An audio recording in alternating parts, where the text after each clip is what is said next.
Magandang umaga po at welcome po sa ating programa, My Morning Manna with Pastor Oji. Buksan po natin ang ating mga Biblia sa aklat po ng Genesis chapter 8 verse 1. Ito po pagkasabi, "But God remembered Noah and all the beasts and all the cattle that were with him in the ark. And God caused a wind to pass over the earth, and the water subsided." This morning, my subject will be, "But God remembered you." May mga panahon nag-iisip ang tao, pinabayaan na siya ng Diyos. May mga taong nagsasabi, nasaan na ba ang Diyos? Nasaan na ba ang himala?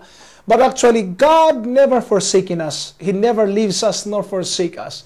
He's always there, remembering us always. We are always in the mind of God. Minsan lang tayo nakakalimot sa Diyos, pero ni minsan ang Diyos hindi nakakalimot. Pastor, sinabi mo na hindi nakakalimot ang Diyos, pero sinabi mo dyan, but God remembered. Naalala. Ibig sabihin, nakalimot siya, kaya naalala. No. What does it mean, naalala? Means, God makes a covenant and He has to fulfill it. It's more than just ng ordinaryong pagkalimot ng tao na nakakalimot, kaya naalala. No.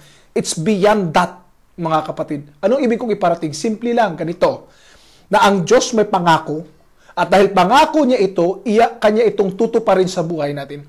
Pero, ang tanong, kung tayo nangangako sa Diyos, tinutupad ba natin, inaalala ba natin? Now, what my challenge for you is this.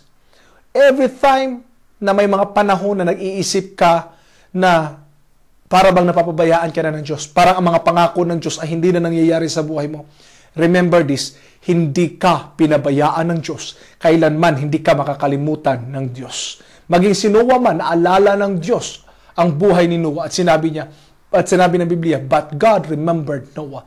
And I want to tell you today, but God remembered you. Hindi ka pinabayaan ng Diyos. Naalala ka ng Diyos at nasa isip ka palagi ng ating amang tagapaglikha. God bless po at magandang umaga.